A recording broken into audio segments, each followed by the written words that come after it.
When I open my Kindle each morning, the first thing I look at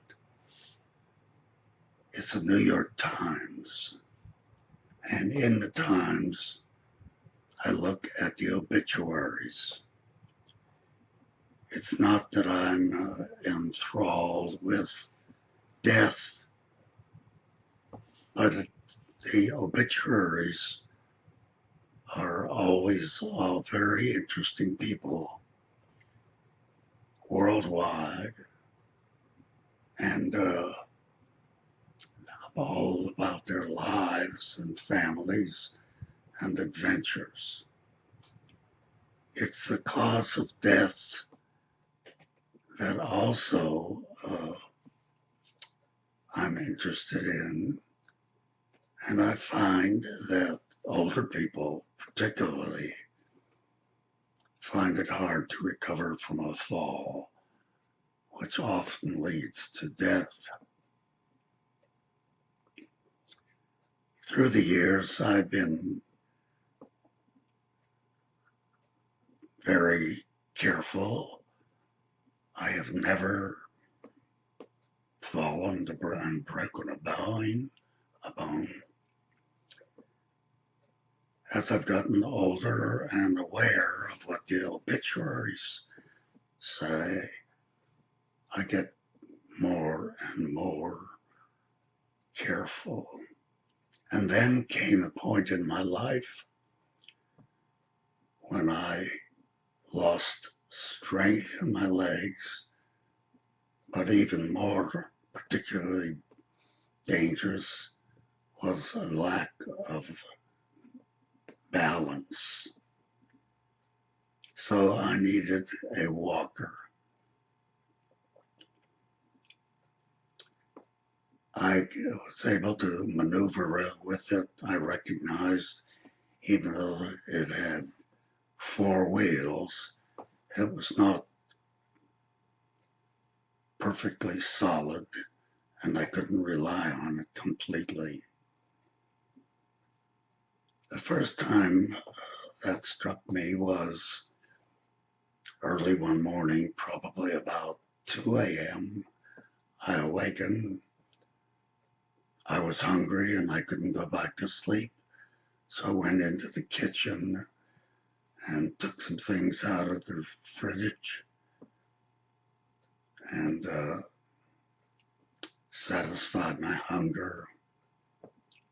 It was when I put the articles back in the refrigerator that I had trouble.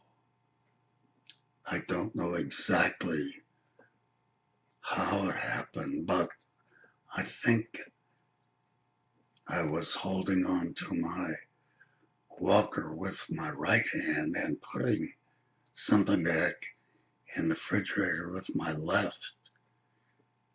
I was not on complete solid grounds in the kitchen, but I reached up and put the jar on the top shelf in the fridge, and the fridge door came swinging around and knocked my left side of my body so that I lost my balance and found myself on the floor.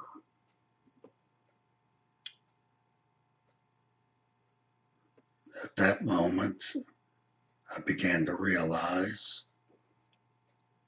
that the slippery terrazzo floor made it impossible for me to stand up. There was nothing to brace my feet against. Also, when I reached up on the kitchen drain board to pull myself up, I realized I had not much strength in my arms. So I sat on the floor, used my cell phone, and called as many members of the family in town. Emily heard my voice, called Richard, her father, who came over, and with great effort, I was dead weight. He picked me up. I took inventory. I had no broken bones. My shoulder hurt me, my left shoulder, because that's the way I had fallen. I had not learned a lesson. It was probably some 2, 3, 4 weeks later. I was in the kitchen again, found myself on the floor somehow, and had to call Richard. This time it seemed a greater effort on his part to lift me, and I was aware that I needed to do something. Besides, I was embarrassed. I looked for the effort to project me into really doing something. So I got one of these devices hanging around my neck with a button that I could press and get help. First with 911 and then with Richard or Robert, who might be in town. They were both notified, even though 911 was first notified, to be able to take care of me. I was more careful now. I realized my danger, and I began to visualize myself falling, actually tumbling, without any protection, without any way to protect myself from that happening. I got along fairly well, just being careful, until several months ago, in late March, when I attended a party for Richard's 70th birthday. Had a good time, drank a little wine, and Richard took me home from the party. I did well, got into the house, and went back to my room to get undressed. I took off my shirt, and next I took off one of my shoes. It was not one of my daily shoes, and it belonged under the table next to where I was undressing. So I had to turn and reach under the table to place my shoe there. And the first thing I knew, the cushion on which I was sitting slipped off the chair, and I found myself on the floor. I was so aggravated being on the floor and being absolutely helpless. I pressed a button on my device, and I knew 911 was on the way. Within 10, 15 minutes, 4 men appeared and went to work to attend to me. One man questioned me. One man examined me.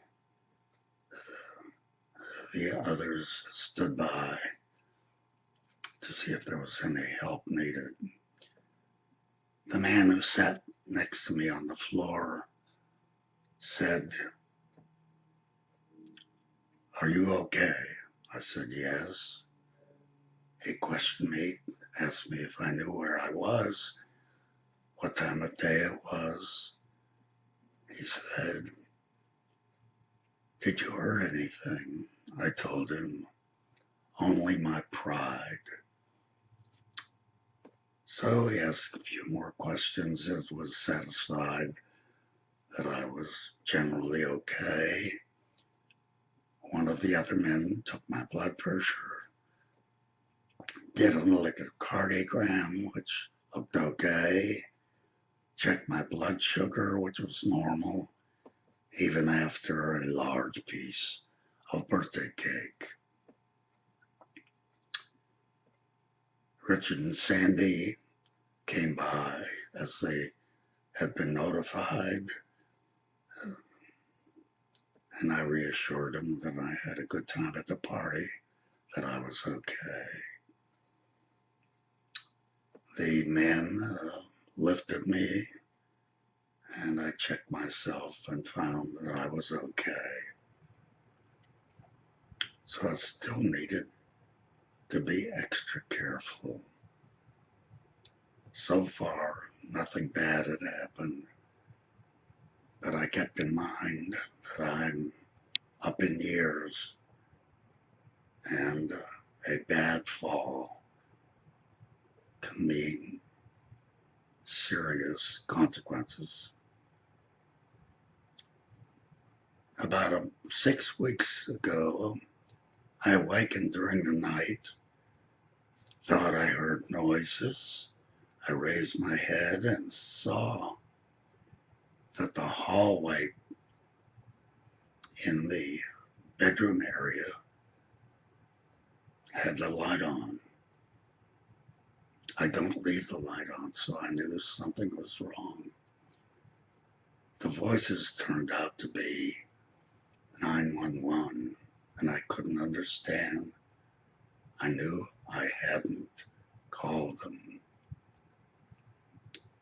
One of the workers from 911 stood in the hallway, waved his hand to me. I waved back, and he made a motion as though he was clicking something on, meaning in my sleep, in some way, I had pressed the button notifying that I needed help, and that's why they'd arrived. He knew I was okay. He waved his hand. I waved back. They turned out the light and left. So I've had quite experiences with falling and getting help, but I'm still aware I need to be extra careful.